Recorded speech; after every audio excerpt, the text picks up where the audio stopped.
KLMT Memphis. Local every day. This is Local 24 News at 9 on CW30.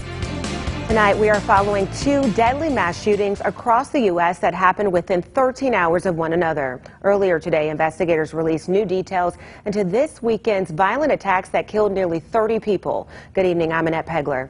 In El Paso, Texas, 21-year-old suspected shooter Patrick Crucius is now facing state capital murder charges, and the shooting is now being investigated as domestic terrorism and a possible hate crime. Meanwhile, in Dayton, Ohio, authorities have identified the man accused of killing 9 people, including his own sister, as 24-year-old Connor Betts. Melissa Rainey has the latest on the two investigations in tonight's top story. Two communities in mourning following a pair of violent attacks this weekend that killed nearly 30 people. Shots fired! Downtown! One more shot fired! In Dayton, Ohio, an overnight attack at a popular nightclub killed 9 people and injured 27 others.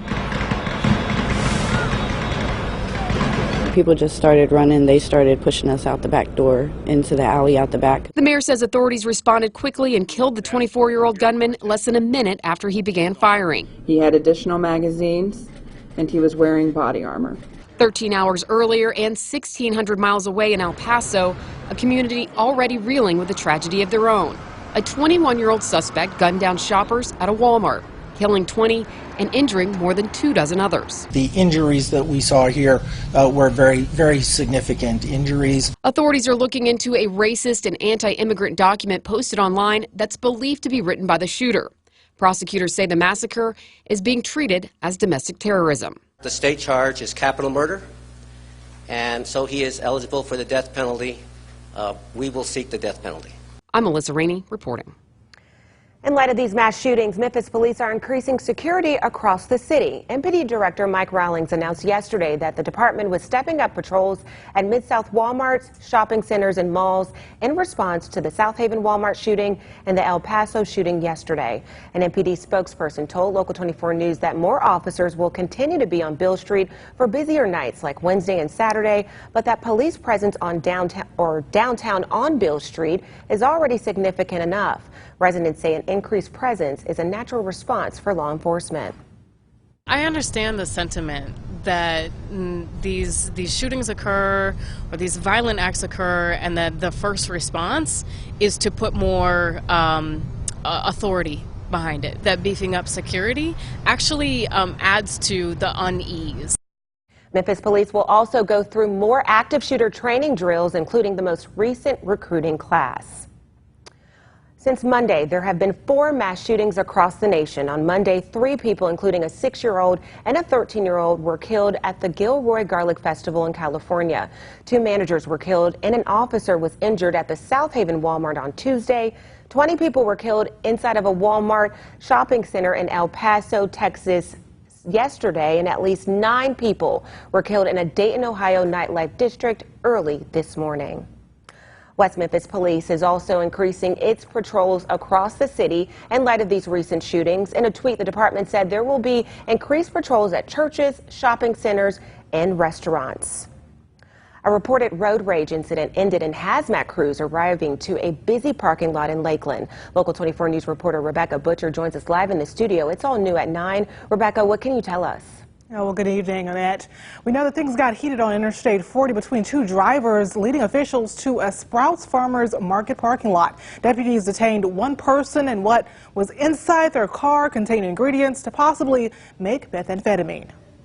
Shelby County Sheriff's deputies arrived to this Sprouts Farmers Market parking lot to respond to a road rage incident that went from I-40 onto Highway 64 in Lakeland. It's such a safe neighborhood that I just thought that maybe like something had happened, like if someone had stolen something or hurt someone, I wouldn't have associated with it with road rage. A red SUV, which deputies say belongs to one of the drivers involved, ended up being searched by hazmat crews after potentially harmful materials were found inside. Captain Anthony Buckner says no meth was found, but that some items could be used to make meth.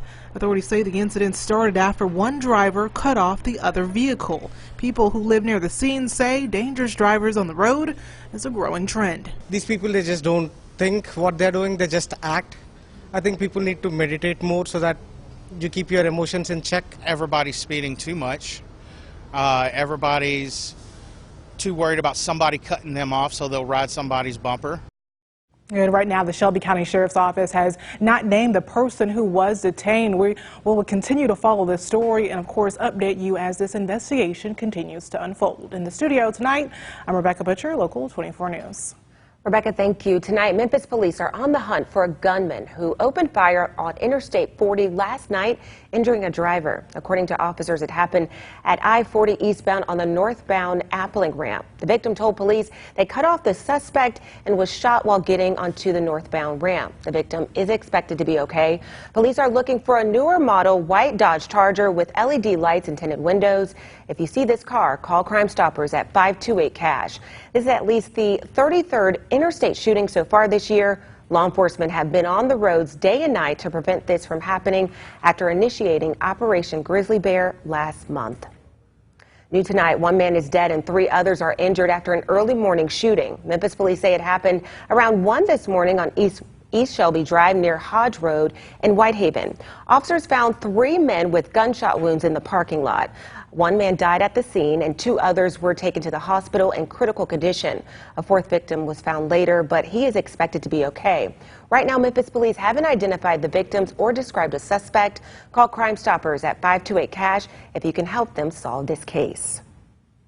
An unusual local crime alert in Arkansas. West Memphis police say a man convicted of 2 counts of attempted murder caught a ride home with a juror and then took off right before he was sentenced. Police are looking for Madrikius Blakes. He was convicted of shooting at 2 men outside of a convenience store last September. Police say after Blake's conviction Tuesday night, jurors were dismissed and told to return Wednesday for sentencing. A juror admitted that he drove to Blake's home that night, and police say Blake's took off from the courthouse during sentence deliberations. If you spot him, call West Memphis Police. A Shelby County Schools principal who has been on paid administrative leave since last August has been reassigned with the district. An SES spokesperson says Dr. Terry Ross is now a highly specialized advisor. Last year, the district brought in outside investigators to look at teachers' complaints of harassment, bullying, and changing students' grades to passing. In this new role, Dr. Ross will support the Assistant Superintendent of Continuous Improvement Zone to help schools graduate from the I-Zone. The I-Zone is a program that helps underperforming SES schools. Local in Memphis, a quick heavy shower across the Mid-South caused some flash flooding in the area. This is video of the high waters at the intersection of Summer and Highland and Berclair. At the height of the storm, more than 4,200 people were in the dark, according to the MLGW outage map. Local in Mississippi, residents head to the polls on Tuesday to decide Democratic and Republican nominees for offices. They will vote to fill positions from governor to county supervisor. Ballots are headlined by similar contests for governor. Republican candidates include Lieutenant Governor Tate Reeves, former state Supreme Court Justice Bill Waller Jr., and state rep Robert Foster. On the Democratic side, Attorney General Jim Hood is facing 7 opponents. If no candidate wins 50% plus 1 of the votes in their race, they will move on to a runoff on August 27th. Winners will then face off Republican versus Democrat in the November 5th election. Millington police continue the act of paying it forward. Coming up, see how they're rewarding one local do-gooder that put her community's needs above her own.